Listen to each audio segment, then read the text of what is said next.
Good morning.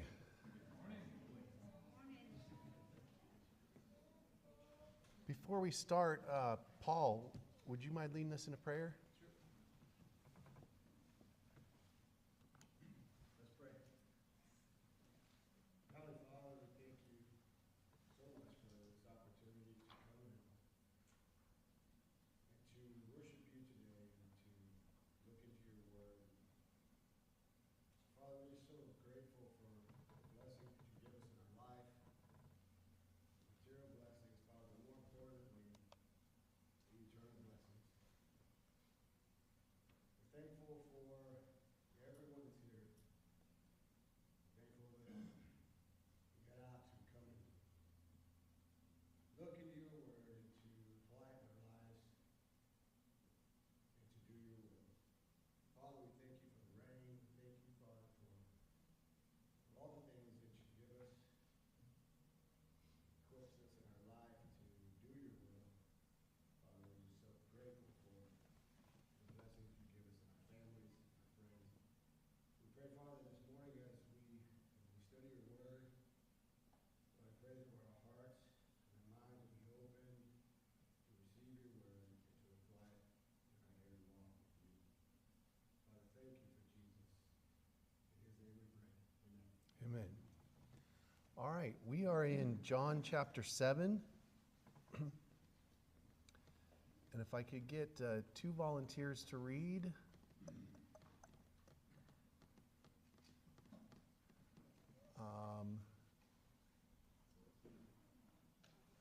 1 through 13 and 14 through 24.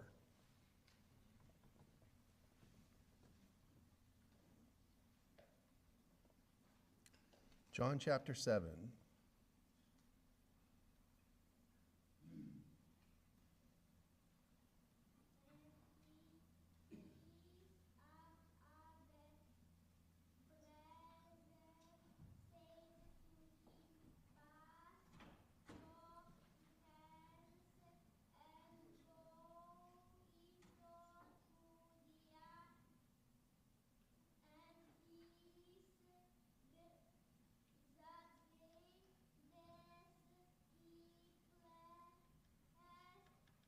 Oh, wait a second.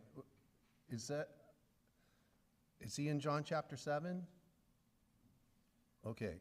I'm having a hard time understanding what he's reading.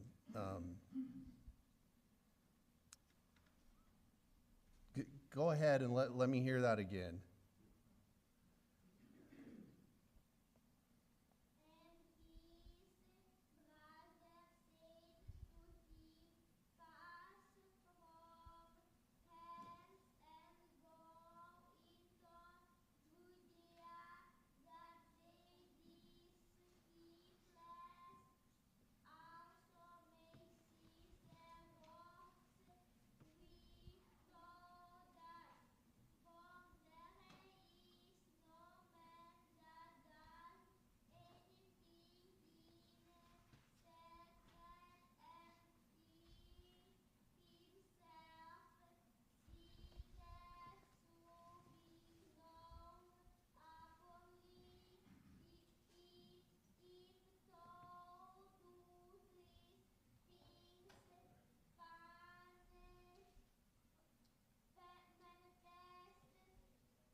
Okay. So verse 24, not quite as popular as Matthew 7:1, where he says not to judge. Everybody likes to throw Matthew 7:1 in our face, but they forget John 24, where he says, judge with righteous judgment.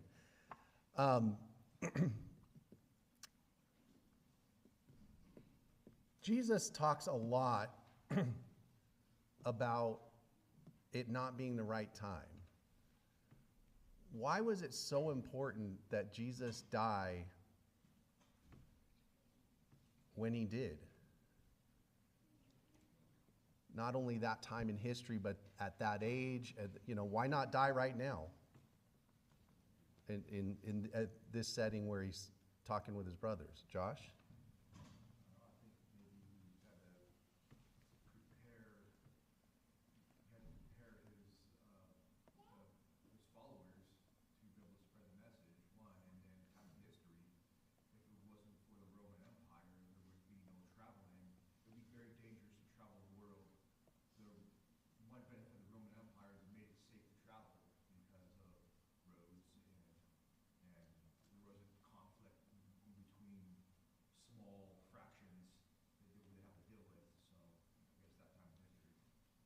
Okay. Artemi? The scripture says he's not died. They killed him. We must know about it. If anyone died, he's died with himself. But he's not died. And this is why they don't kill him there. It is not time, not right time for it. They kill him. If anyone died with himself, but they kill him and torture him and kill him. Okay. Donna? Jews were supposed to be in Jerusalem for Passover. Okay. It was required. He was the Passover lamb. He was the substitute for the better substitute for the Passover lamb. And 50 days later, there's going to be Pentecost. There's going to be a lot of people still in Jerusalem at Pentecost. It's the best time. Okay.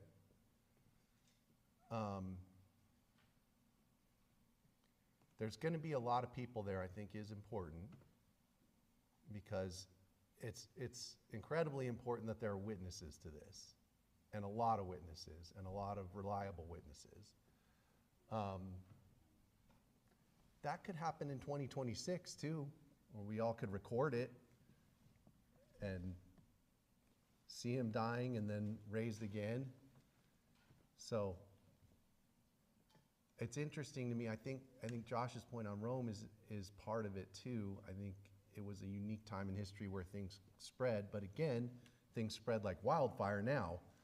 So I think there are plenty of times and places he could have picked. It's interesting that he picked Rome at this time. And I think the disciples being prepared is part of it. Don't you also think that perhaps it's because this was the earliest time that it could spread to the whole earth?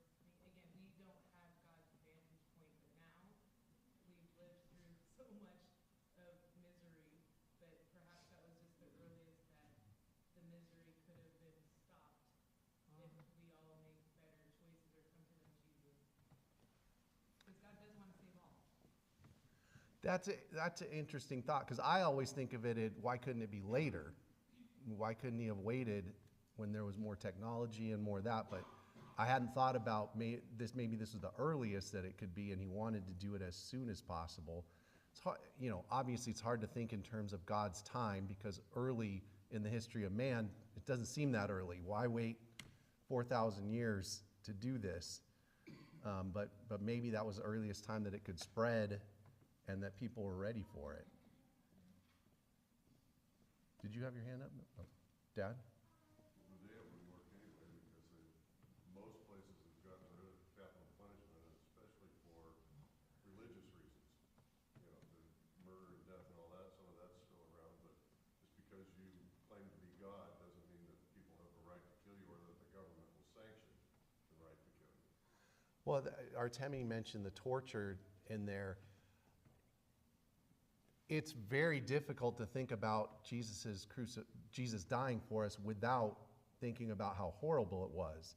If he was just lined up in front of a firing squad or lethal injection, it still would be a tragedy, but would it affect you emotionally the way it does thinking about him being beaten and on the cross? And so all of those things, maybe this was a unique time and period, a period in time where Jesus, that it had the means to spread, probably the early, like you said, probably the earliest that it could spread globally, but also at a time where torture and horrible death was part of it. And, you know, reading through the Old Testament, God never shied away from blood. There's blood all over the Old Testament. And for some reason, that's important for us to grasp, that Jesus' blood was shed and it was painful. And just to add to put a time frame of when it happened, like we think the language used, Greek and Latin. If it was a different language, maybe the language would have died off. But Greek and Latin is like the universal language of knowledge. Well, at the time, Greek certainly was I don't know that I would say global language, but certainly widespread. Keith? There's a lot of things that we can think, and there's a lot of topics that we can explore as to why. Those of faith and Bible students know two things, at least, about when Jesus came. It wasn't random. It was designed and designated and planned from the beginning of time by the Father. We could speculate, we can talk about it. For me, those kinds of things are goofy. Why are we doing that? When I mean goofy, I mean no disrespect. I mean that it gets us to think all kinds of things. When we refer to Scripture, we know there's no way that we can figure out the mind of God. His plans for mankind, the when, the where, the timing. We know it's perfect. It was absolutely perfect. And the things that sometimes make sense in our brain are exactly the opposite of God's word. Because we're using our human wisdom, quote unquote, not the wisdom of God. So this time and the purpose of Jesus was not random. It was a plan selected by God. Me personally, I don't understand all of that, the method, the why, the blood, the sacrifice. It's very, very challenging. And when we're teaching others, we need to be real careful here, I think, because if it trips us up, how's it going to affect someone who is not a biblical student, a Bible student? And it can turn into a much speculation. But if we just hone in on God, His Word, and His plan, that is a faith-building principle.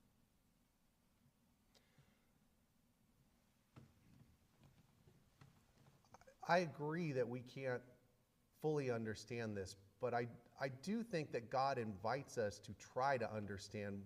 He does reveal his mind to a certain degree. And I think that that's why the Bible is written, to kind of get us as close to understanding God as we possibly can. And I think also when he says things like, it's not my time yet, he's inviting you to go, wait a minute. When is your time? What does that mean?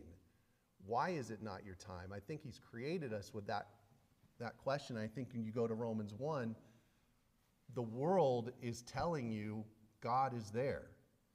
His creation is inviting you to go, are you there? What's your plan? What do you want from me?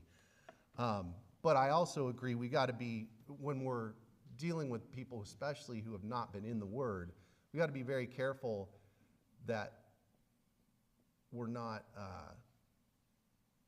breaking down their faith or putting a stumbling block to their faith. You know, I think in this setting, I think we're all pretty comfortable in our faith and can handle these speculations. But I agree, we've got to be very clear that it is speculation and go back to the Word for the truth. Daniel? Yes, I keep it as simple, maybe it's just my simple mind. But when he says that, I'm thinking, well, what did he share with us? What did he do after he said those things each time? Like, okay, that's what he had to do. Yeah. Yes. And to Keith's point, it's like, whatever else isn't there. Yeah. Well, and I think we have to go into this with the mindset of whatever the plan is, whatever he said, I accept it. And even though I will never fully understand it, which I totally agree, we will never fully understand it, we've got to accept that he said what he'd said and that he planned what he planned. It's also interesting, he put stuff in there, though, like when he's talking to Moses, I think it's after the golden calf, it says, I'm going to destroy all these Israelites. Well, we know that wasn't really the plan, but God's not even limited by his own plan. He can make his plan work however he wants it to work. If he may have had a general plan for when Jesus was going to come and die, but he may not have had the exact minute planned out. Maybe there were some things he had contingencies in there for. If this happens, then this is how it's going to happen. But the ultimate goal is Jesus is going to die for your sins. And that plan, the main plan, is not going to change. But he seems flexible in how some of the details play out, which is a very mind-blowing thing to think about. Keith? It is an interesting question, Ryan. My caution is simply for all of us, you made the statement that those of us here can probably deal with these types of questions. I don't think that's necessarily true, Okay. because we are all at a different point in our growth. However, the people in the first century coined a phrase that it's kind of ironic we do today. And the phrase was, well, why should I live like this? And I'm paraphrasing now. Where is his coming? Where is he? In other words, what they were saying, a Bible student would say, is they're saying, well, where's the fulfillment of this prophecy? Whether it's at the final judgment, or where is the Messiah? Where is the Savior? Is Jesus, is he the Messiah? Those questions erupted on the scene and had been going on for many years prior. The Jews were waiting in expectation. And Jesus arrives on the scene along with John the Baptist first, and both of them continue to point back to God's word. This is it. This is the time. This is the prophecy. You may not understand it. I don't know that Jesus ever said that. But it was certainly implied. I am he. This is the time. And this is what I'm going to do. Well, and I think whenever, just when we're standing before God and when we're studying with other people, we all struggle with our faith and with questions and things like that. But we need to have that foundation in the Word that no question is going to shake our faith. That whatever somebody comes at us with, whether it's ridiculous or whether it's a legitimate question, that it's not a question that crumbles our faith. That we're strong enough in the Word that we can answer the questions and not stumble. As a guest here, I've just loved always being in this classroom because the whole spectrum is here. And I mean by that, for the keep it simple crowd, the ones that like to dig deep and feel behind and really get at the why. And God is the God of it all. And the simplest illustration I can think of is I have 3 girls in my family growing up. I'm the one at age 10, starting to spout off, well, I don't even know if I believe in God. My middle sister thinks I'm going to hell because of this. She tells my parents, and they answer with the wisest response for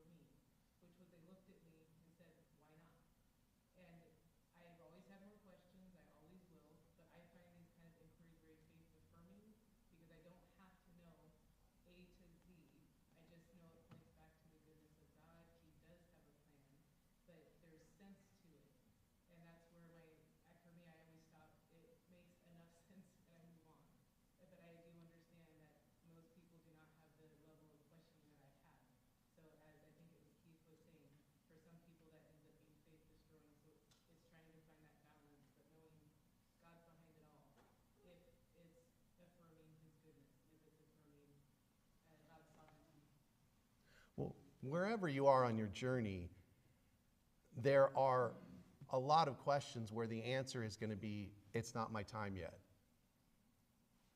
That's all the answer you get. You don't get an explanation. Why did this happen to me? Why do good things happen to me? There are a lot of questions you're going to have that the answer is, you got to trust God. And wherever you are in your journey, you've got to get to that point where you accept, I will not get an answer to every question I have. Wyatt? Just on our Wednesday night class, we were studying Elijah, and we were talking about how he got so discouraged after Mount Carmel and prophets of Baal there, that he ran away, and God called him out and said, you know, what are you doing here? And I think that question was specifically for Elijah. I don't think that was for us. The experience was obviously documented for us to, again, learn from and question ourselves. Howsoever, God did not answer Elijah's questions and accusations. He did not answer Job's questions and accusations. He said, I am. This is my plan. Go do. Obey. And that is beautiful, because he is the God who created us in all of its complexity, in this environment that we live in the universe that we float around in. This is all God's. And praise be to him that he has chosen to have a relationship with us. That's all, ultimately, that's all we need. And it's nothing new. You look at the apostles and all the questions they had. And a lot of them we go, how could you be around Jesus and have this question? I want to get into, I don't want to say contradiction, but it's very, where he says it seems like he says he's not going up to Jerusalem, and then he says he does go up to Jerusalem. In verses 8 and 10. In verse 8 he says, go up to the feast yourselves. I am not going up to this feast because my time has not yet fully arrived. And then in 10, but when his brothers had gone up to the feast, then he himself also went up, not publicly, but as though in secret.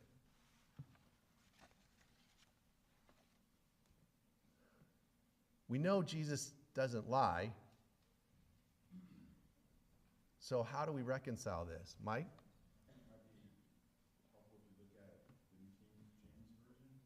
Can you read those two verses in that? Yeah, in verse 8 says, you go up to the feast, I am not yet going up to this feast, for my time has not yet fully come. That's verse 8.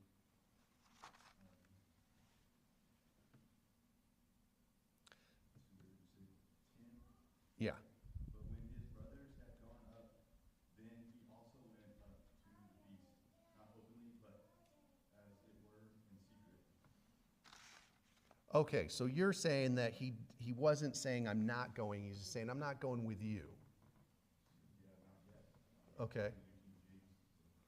All right.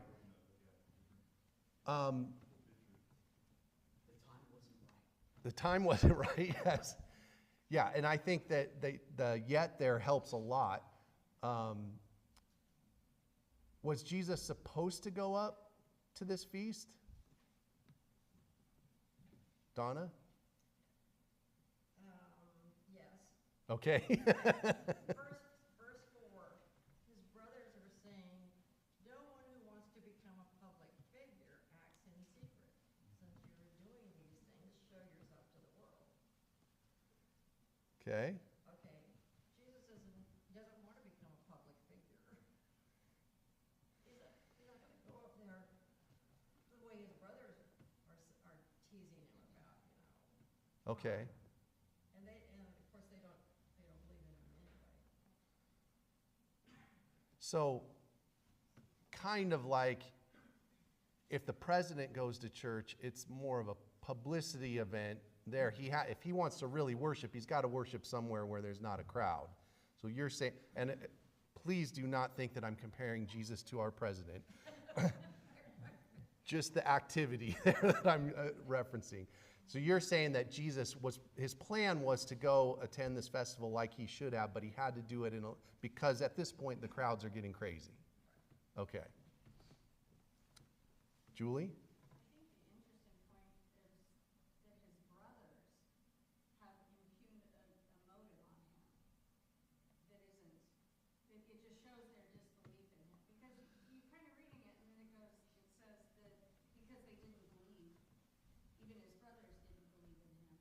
Yeah, verse 5 says, "For not even his brothers believed in him." Right. So they're seeing him through a man's view of, oh, he's trying to seek attention, he's gaining attention, he wants to be popular.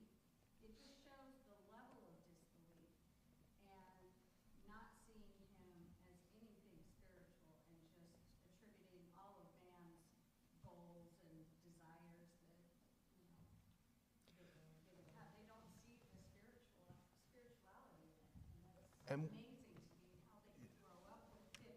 Well, that was my other question because, we see that with Judas and we see it here with his brothers. His mom clearly, we're out of wine. Do whatever he says. She believed fully in what he could do and who he was. How does, presumably they all grew up in the same household. How do all of these brothers go, you're just here for attention. We don't, it says they don't believe in him.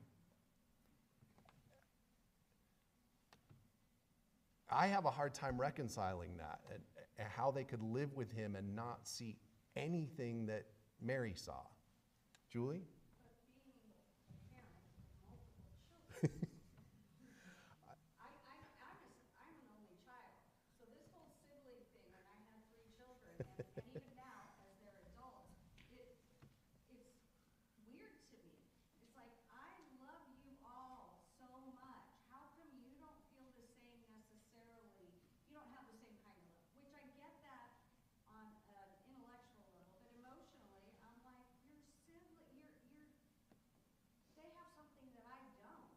And at this point in my life, I realize the value of that, and I'm hoping that when they get to the stage, they'll realize the value of their siblings. But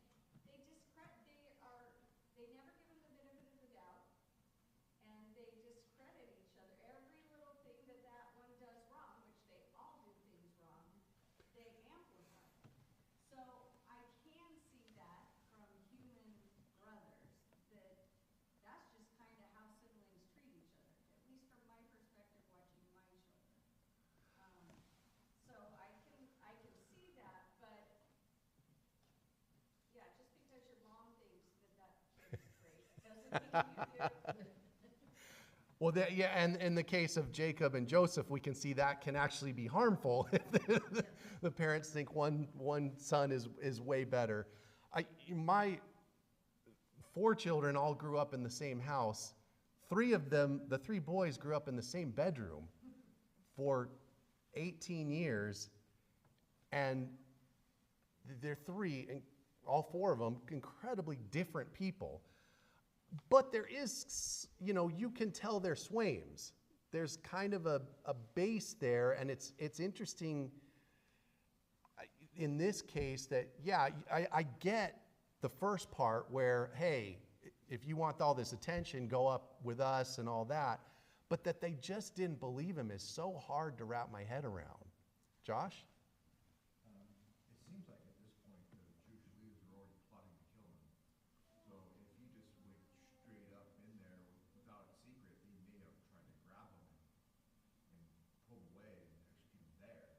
And that's where it wasn't time yet. Verse 25 says, some of the people who lived in Jerusalem started to ask each other, this is the man they're trying to kill. So maybe if he was secretly, if he didn't do it in secret, maybe they would have grabbed him there, but instead he went in secret and then found the right opportunity to start speaking, where it was like, how could they grab him now? Well, in verse 30, it says, they were seeking to arrest him, and yet no one laid a hand on him because his hour had not yet come. Which I think would make a great movie. All these soldiers trying to arrest Jesus, and they just can't quite do it. And the look on their faces must have been like, why can't we arrest this guy? He's right there. So along with what Donna said about the crowds, it's also people are trying to imprison and kill him too. And again, in verse 30, he says, again, it's not my time yet. Go ahead. On that point where you said, why are the soldiers getting him? Later on, it says like, well, we didn't want to grab him because he speaks like no other we've ever heard, so we didn't even want to, because almost like Jesus convinced them, convinced the soldiers themselves that this Jesus is special. And I agree, there were definitely times when he had an effect on the soldiers. But in verse 30, I think it sounds like they're trying to arrest him, and God is saying, no, this isn't going to happen yet. I could be misinterpreting that. Keith, and then Dad? Okay, Dad? Talking a lot about how it's not Jesus' time and it's not the right time. What does he mean in verse 6 where he says it's always your time? Your time is always at hand. Well, I mean, are you asking me or the class? my opinion is it goes right with what is. I asked the question before somebody else did, so I didn't. Yeah. Well, I'll leave it. Does anybody have an answer to that before I chime in? Artemi. It is a different type of their joy. They have a joy for the feast. And for this reason, Jesus said, for your time is already, every time. But my time is my joy is not fulfilled yet. My time is not coming yet. I have a different joy. I have a different purpose and different glory. Okay. My interpretation of that interaction is along the lines of what Julie was saying. Here's these brothers, go publicly if this is what you are about. Go publicly, and his answer is no. It's not my time. And I think this is purely speculation. I think there's a little bit of, you guys know it's not my time. Well, what are you doing? But you can follow me right now. You don't have to wait for me to go up to the temple. You don't have to wait for me to die. You know what I'm about. You grew up with me. You've known this whole time. Any second you decide to follow me, I'm ready. And I think that's the application for us. We've talked a lot about it, not Jesus saying, it's not my time, it's not my time. Your time is right now. Every day, every minute of every day, your time to follow him is now. The old saying, when's the best time to plant a tree? 20 years ago. When's the second best time to plant a tree? Now. You may not have been doing what's right, but now is the time for you. I think that's what he's saying. Linda? He's just telling them, it's not my time to go to Jerusalem right now, but you can go ahead and go. You can go anytime. Okay. I mean, and because he says, you go on to the festival. I'm going up to this festival because my time, I'm not going because my time's not. Well, and he does go on in verse 7, the world cannot hate you, but it hates me because I testify about it, that its deeds are evil. Go up to the festival yourself. So he may be saying, like Donna and Josh said, I can't, it may not be specifically about his time to be sacrificed and all that. It may be, I can't go up to the temple right now because people are trying to arrest me and the crowds are just too crazy. You can go up anytime. You don't have the burden that I have of not being able to walk around publicly like you guys can. It could be a combination of both. A lot of what Jesus says has multiple meanings. Lily? I think it's amazing to me how it shows Jesus' human side of things, because I think of, I'm not comparing myself to Jesus, and maybe we should become, but that's who we aspire to be like, right? And I think about my coming to Christ and obeying the gospel, and when I became a Christian, and in my family, I wasn't going to make an influence. Like, they're like, oh, we know you since like you were a kid, you're not, okay, you're a Christian now. And Jesus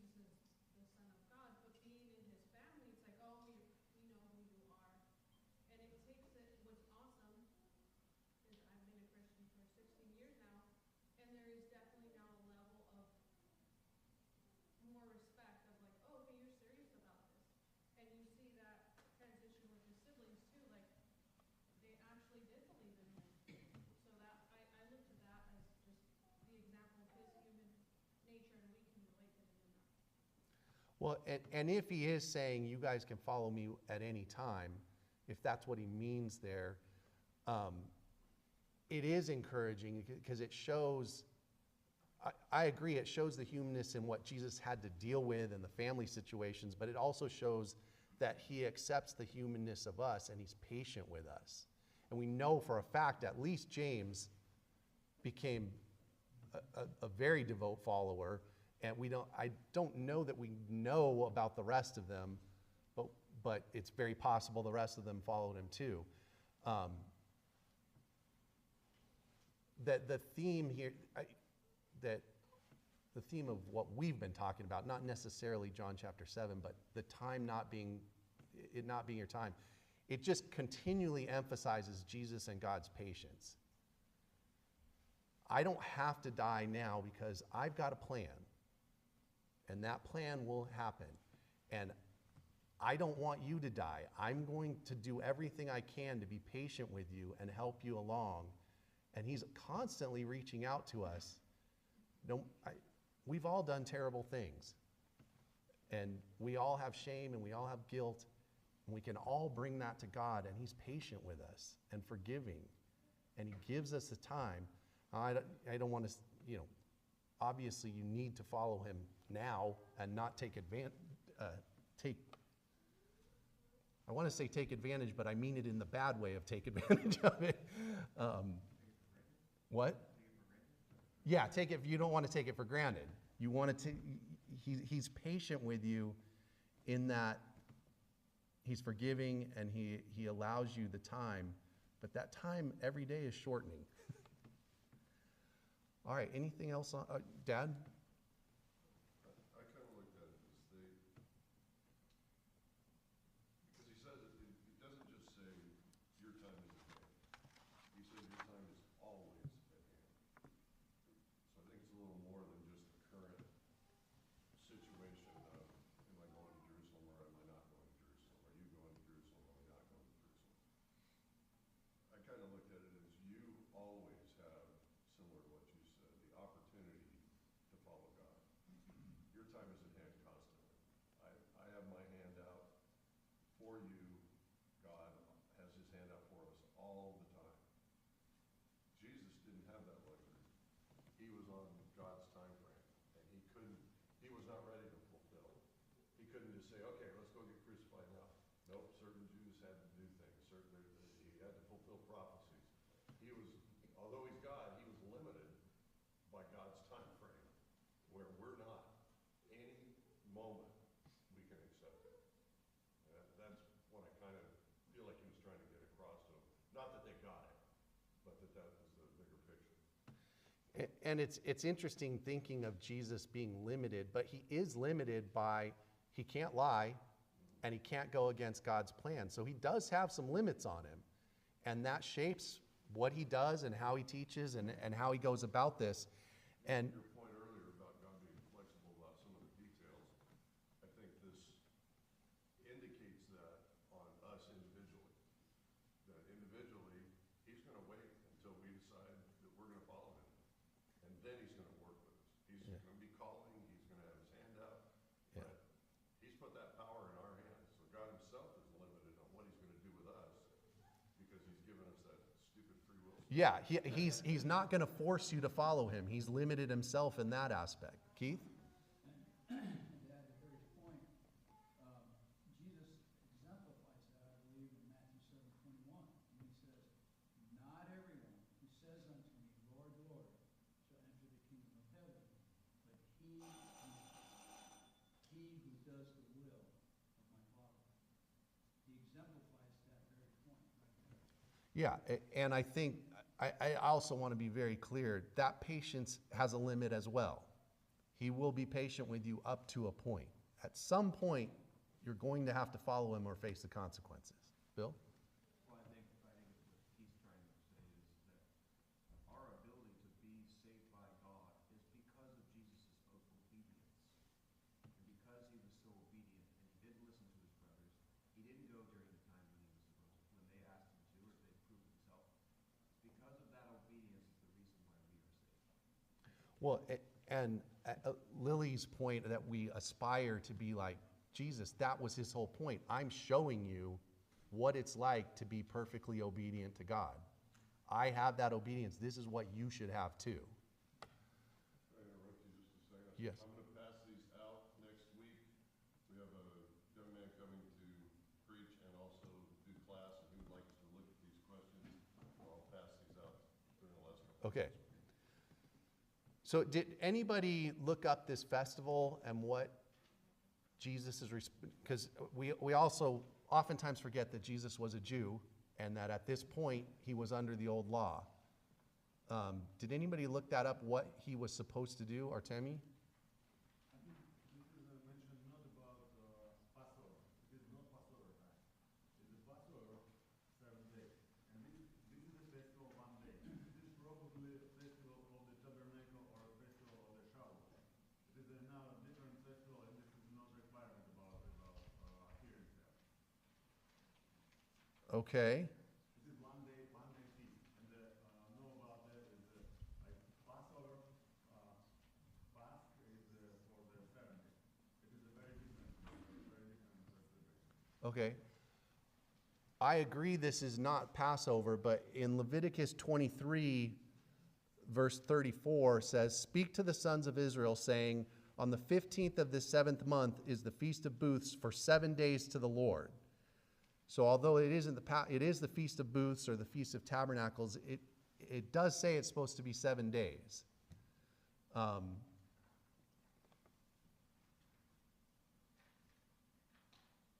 They're supposed to remember when they lived in tents. Okay, so it's a remembrance of when they had to live in tents and the deliverance from Egypt.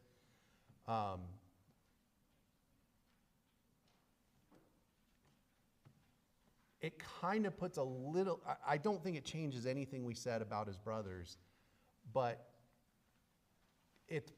I'm trying to give them just a little bit of a positive light. They could be thinking, hey, you have to be up here for this festival, you gotta go. So that could be one of their motives for getting him up there. Possibly. I think with what we know, maybe not. But yeah, Jesus was supposed to be up there for 7 days, remembering the time that God saved them from Egypt.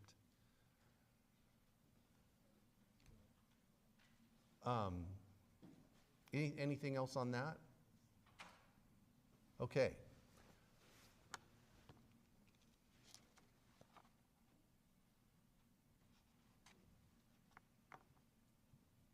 We've got about 2 minutes, which is not enough time to start in the next section.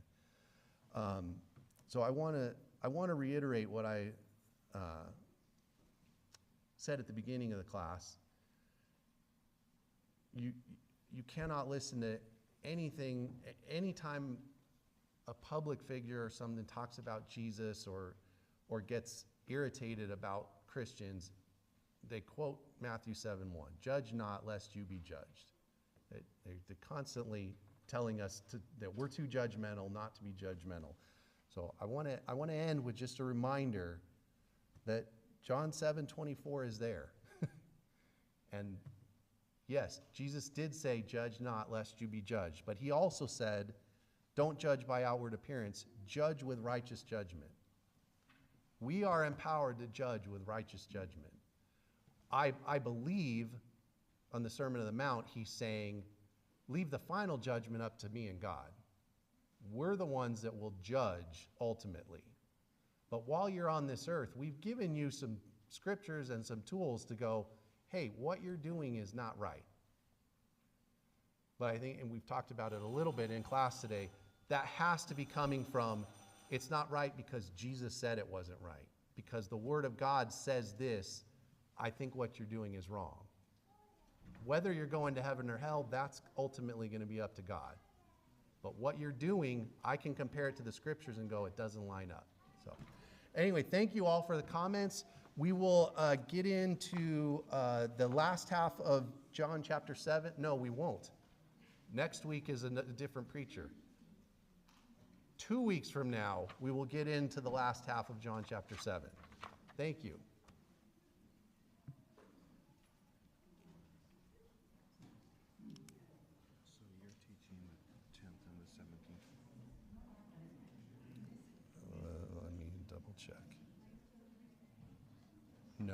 I'm just teaching the 10th because Chris Emerson's teaching the 17th. Oh, so we have something going on the 3rd and the 7th. Yes, Okay. and then I'm gone the 24th and 31st. So I'm teaching the 24th and the 31st. Yes. And I talked to Wyatt about maybe just continuing Yeah, wherever you think. because when we first started this, I didn't realize I was losing 3 Yeah.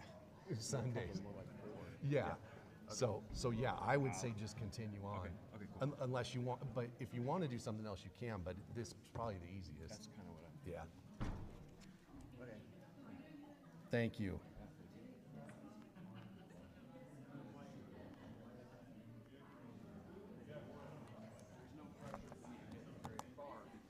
We're, We're picking it up. yep, you just go wherever the class goes and we'll pick it up in September. So you think you'll finish probably? So you're only getting 1 week. Yeah, the 10th. Is that what you're saying? no, I've got, oh yeah, that's right. You only have one I only have one more week. So I'll probably finish chapter 7 and maybe get into chapter 8. Okay, so I should start studying. Actually, I would say, 7 keeps going all the way. I know. I'll be surprised if I get through 7, but I will try. Okay. And then, so it'll be, I doubt, I'm pretty sure I won't get through 8. Okay, so 8 and 9. I'll plan on those Yeah. two. Okay, thank you. I just gotta get on there. You're done, sir. I find it amazing because they knew Jesus was coming before he was even born. There was people after him wanting to kill him